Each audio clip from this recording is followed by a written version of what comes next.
Hi, David Wise here with another video game inspired patch for the Korg wavestate.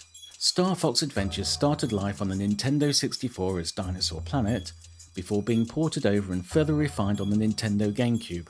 Now the GameCube had a black box MIDI soundbank system, and whilst it sounded very nice, it meant we couldn't edit the in-game audio engine much at all. This limited the amount of opportunity I had to recreate complicated wave sequence sounds. However, there were workarounds, even if a little time consuming. In that game I made use of a loop inspired by a liquid groove from a well-known sample provider. The irony here being that those liquid grooves predominantly featured the sound of a wave drum, which was manufactured by Korg. There was an area of the game called Krazoa Palace, and I've emulated a similar sounding patch that I use for the soundtrack here on the wavestate. Let's have a look. I'm going to use 4 layers, a bell, a wave drum, a percussion loop featuring a finger cymbal, and also a spike shake loop. Now the first thing I want to do is work on the main drum loop. Let's have a listen to the initial patch. When I'm working with drum loops, I find it easy to visualize and work with if I have all 16 steps. Now I don't need all 16 steps, so I'll delete the bits I don't need later. And talking about deleting bits, I'm going to delete these steps and set them up before I copy them out.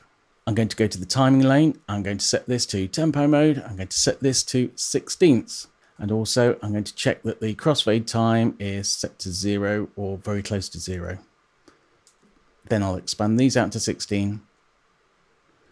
For the sample, I'm going to choose hi-hat closed. I also need finger cymbal open, finger cymbal closed, and a shaker. But for now, let's expand this again out to 16. The same for the pitch. And for the shape, I'm going to change the shape to exponential down. None of these shapes are going to work unless I've got shape controls volume clicked. That way, the envelope that we've chosen in the shape will be the envelope we're here. The next thing to do is to set the endpoint and the loop point. At this point, we should be able to hear a basic 16-step loop. Next, I'm going to work on shaker on 1, 15, and 16. The next sound I want to work with is the open finger cymbal. I'm going to put this on 5 and number 11.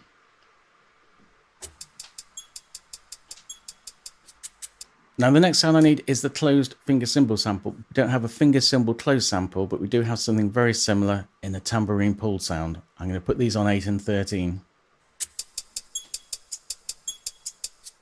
This is the bit where I start to take away steps because I want to hear things like the finger cymbals ring out.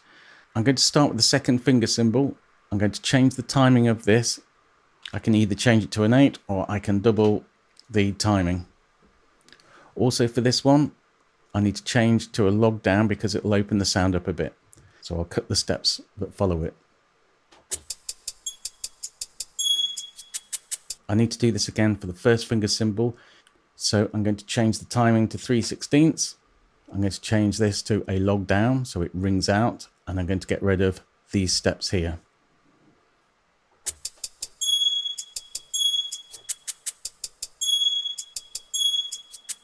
Okay, my tambourine pull or my finger cymbal close sound is a little on the low side. So I'm going to change the envelope on these.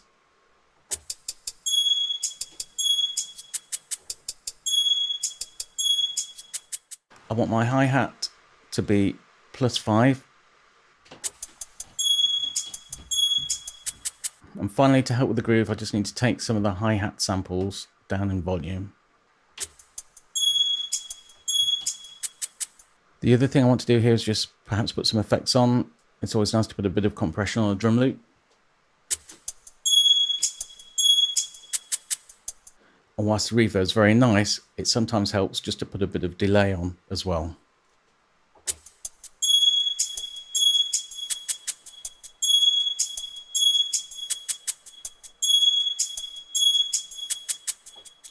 Okay, let's move on to layer D. Now I don't need a wave sequence for this, I need a single multi-sample spike shake in fact.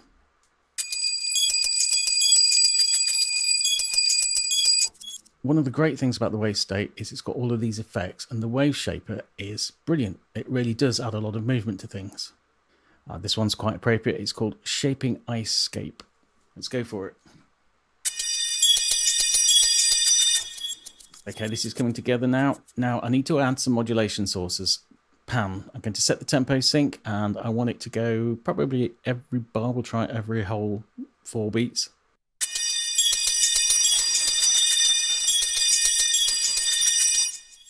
So I'm just going to add every half bar a bit of pitch modulation. Oh no, I mean the tiniest amount.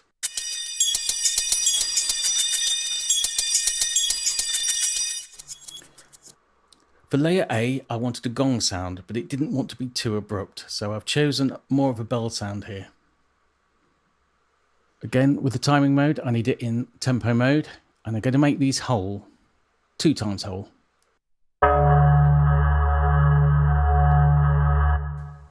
Now that's the right sort of sound, but I need it to fade away. So I'm going to come down to the shape here and set shape controls volume. Adding a bit of detune. Not too much stereo because it's quite bassy, so we want that more in the middle. Thicken it up a little.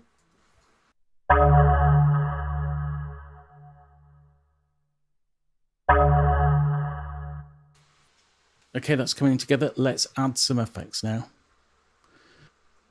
I'll try BPM dancing bands and see where that gets us.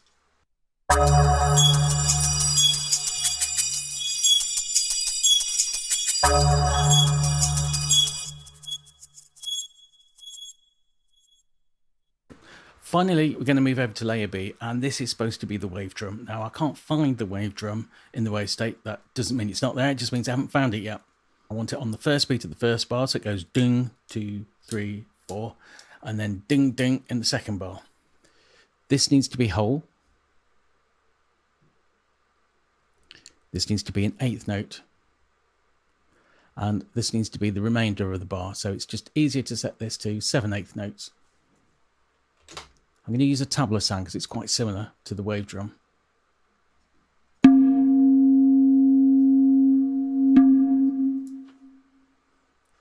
I'm going to add another section in here for the shapes. I'm going to start each one with exponential down. Now the shape isn't having enough of an effect, so that means I don't have shape controls volume on until now. So let's try log down.